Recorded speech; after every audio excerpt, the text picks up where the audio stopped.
मैं डॉक्टर चंद्र किशोर Shastri Brahmavarta PG college Mandhana Kanpur से आज हम चर्चा करेंगे संस्कृत विषय पर बीए प्रथम सेमेस्टर के पाठ्यक्रम में संस्कृत व्याकरण पर। संस्कृत व्याकरण का उद्भव, विकास एवं संज्ञा प्रकरण का वैशिष्ट्य, इस विषय पर हम चर्चा करेंगे।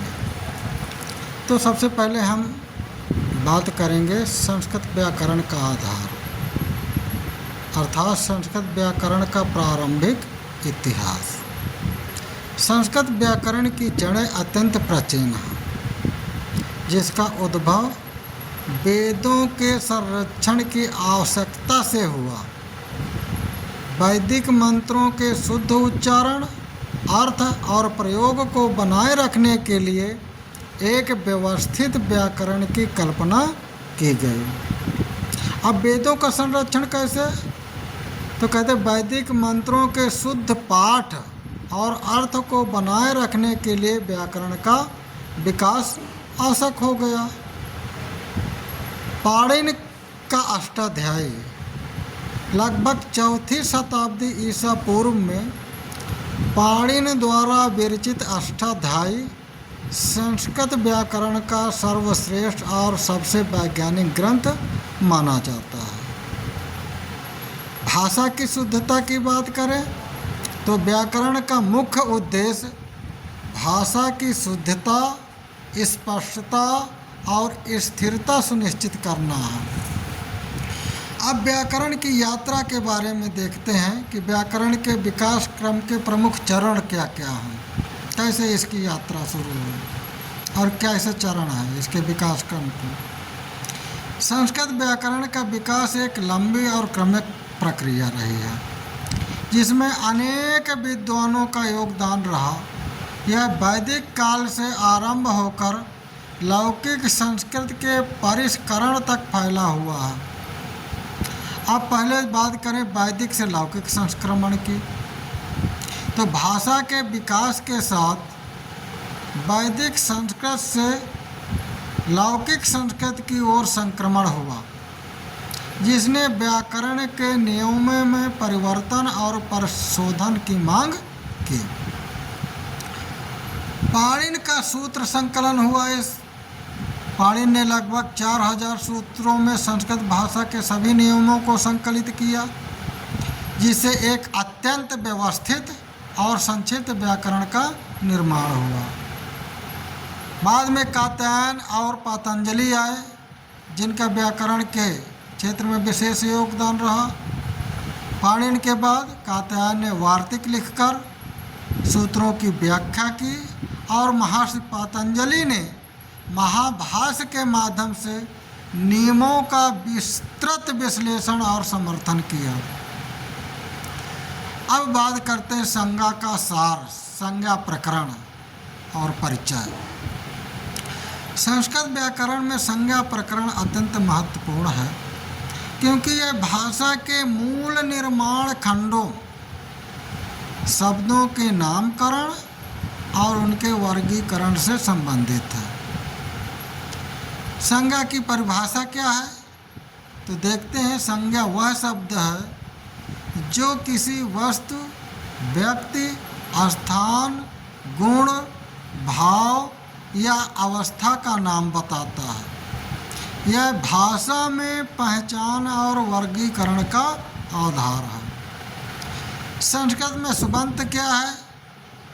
तो संस्कृत व्याकरण में संज्ञा पदों को सुबंत कहा जाता है, क्योंकि वे सुप प्रत्ययों जैसे सु, औ, अस से अंत होते हैं, जो उनके लिंग, वचन और कारक को निर्धारित करते हैं। संस्कृत व्याकरण को समझने के लिए संज्ञा प्रकरण की गहन जानकारी अनिवार्य है, क्योंकि यह भाषा की संरचना की नींव रखता है।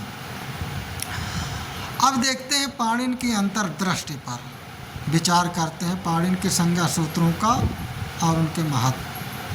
पाणिनि के संज्ञा सूत्र संस्कृत व्याकरण की अद्भुत वैज्ञानिकता का प्रमाण है। ये सूत्र अत्यंत संक्षिप्त होते हुए भी भाषा के गूढ़तम नियमों को समाहित करते हैं। जैसे आप देखिए, वृद्धिराचय आदय सूत्र है, वृद्धिराचय सूत्र। यह सूत्र बताता है कि आत आ और आयच आय आओ वृद्धि कहलाते हैं। यह संज्ञाओं के निर्माण और ध्वनि परिवर्तनों को समझने में मदद करता है। नियमों का व्यवस्थितीकरण। संज्ञा सूत्र भाषा के नामकरण नियमों को व्यवस्थित और सुसंगत बनाते हैं, जिससे शब्दों की पहचान और उनका सही प्रयोग सुनिश्चित होता है। महेश्वर सूत्र, ये 14 महेश्वर सूत्र पाणिनि व्याकरण के आधार स्तंभ हैं। ये संस्कृत वर्णमाला के ध्वनि समूहों को व्यवस्थित करते हैं और प्रत्ययों के निर्माण में महत्वपूर्ण हैं, जो अंततः संज्ञाओं से जुड़ते हैं। अब बात करते हैं संज्ञा का वर्गीकरण, संज्ञा के प्रकार और उनका वर्गीकरण।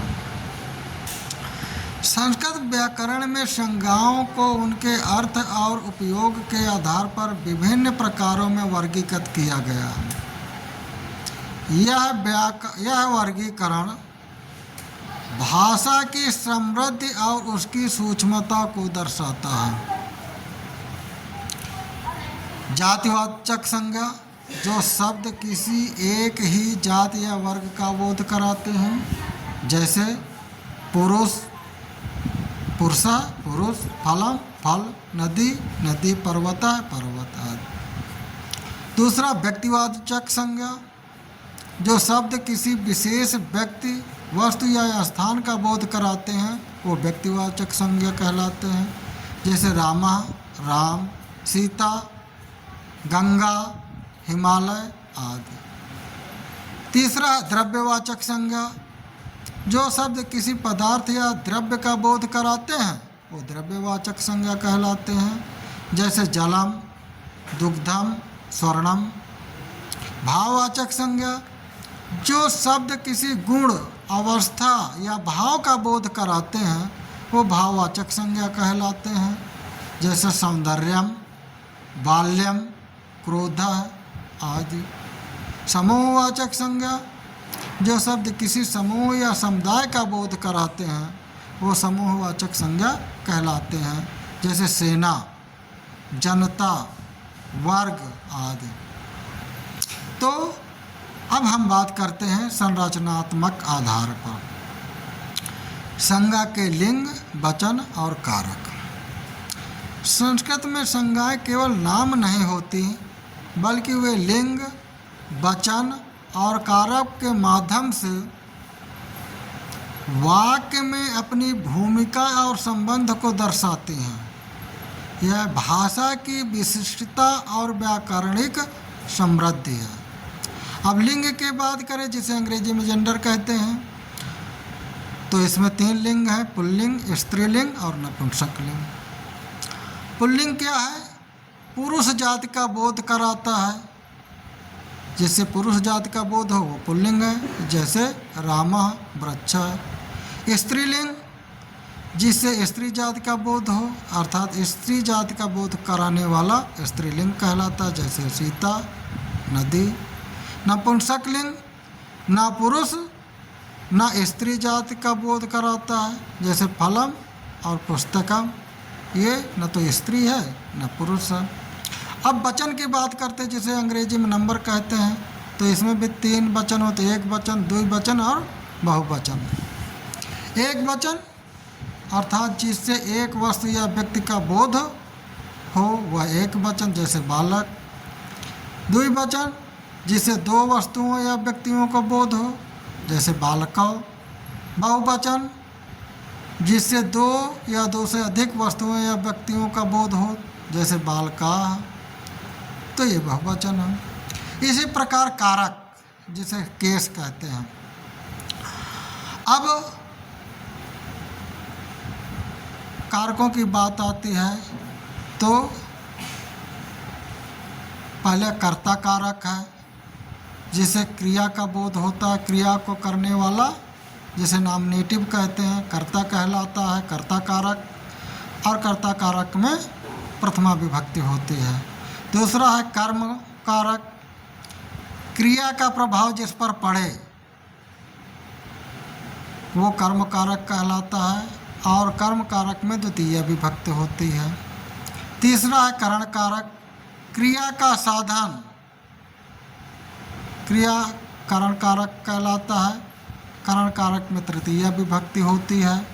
चौथा है संप्रदान कारक, क्रिया जिसके लिए की जाती है वो संप्रदान कारक कहलाता है, और संप्रदान में चतुर्थी विभक्ति होती है।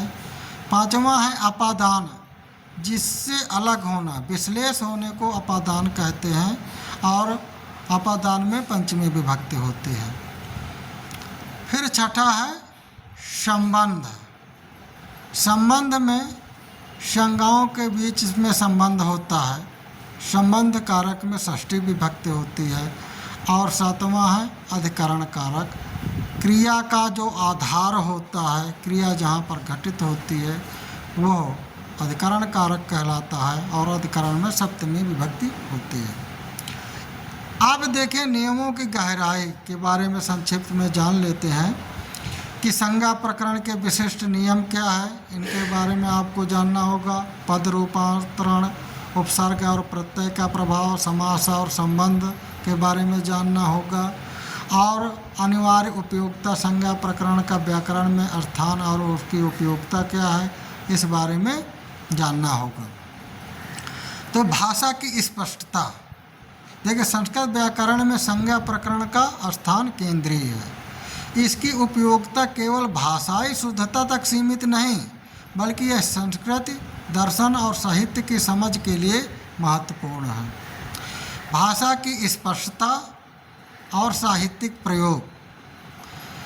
आधुनिक प्रासंगिकता, देखिए भाषा की स्पष्टता की बात करें तो संज्ञा प्रकरण भाषा को स्पष्ट और अर्थ की सटीकता प्रदान करता है, जिससे संदेश का सही संप्रेषण सुनिश्चित होता है। साहित्यिक प्रयोग की बात करें तो संस्कृत साहित्य धर्म ग्रंथों, दार्शनिक ग्रंथों में संज्ञाओं का व्यापक और सूक्ष्म प्रयोग होता है, जिसकी समझ के लिए यह प्रकरण अनिवार्य है। आधुनिक प्रासंगिकता की बात करें तो आधुनिक भाषा विज्ञान और कंप्यूटेशनल लिंग्विस्टिक्स में भी संज्ञा प्रकरण के सिद्धांतों का महत्व है, विशेष रूप से प्राकृतिक भाषा प्रसंस्करण में। अब निष्कर्ष की बात करते हैं तो संस्कृत व्याकरण और संज्ञा प्रकरण का समृद्ध विरासत, संस्कृत व्याकरण और संज्ञा प्रकरण का समृद्ध विरासत। संस्कृत व्याकरण और विशेष रूप से संज्ञा प्रकरण भारतीय ज्ञान परंपरा का एक अमूल्य रत्न है, जिसने न केवल भाषा को व्यवस्थित किया बल्कि ज्ञान विज्ञान के द्वार भी खोले। अब देखिए भाषा विज्ञान में इसकी प्रतिष्ठा। पाणिनि के व्याकरण ने भाषा विज्ञान को विश्व स्तर पर एक नई दिशा दी और इसे वैज्ञानिकता प्रदान की। भाषा की जीवंतता, संज्ञा प्रकरण ने भाषा को जीवंत और व्यवस्थित बनाया, जिससे इसका प्रयोग विभिन्न क्षेत्रों में संभव हुआ। तीसरी बात संरक्षण और अध्ययन। आज भी संस्कृत व्याकरण का अध्ययन भाषा और भारतीय संस्कृत के संरक्षण के लिए अत्यंत आवश्यक है।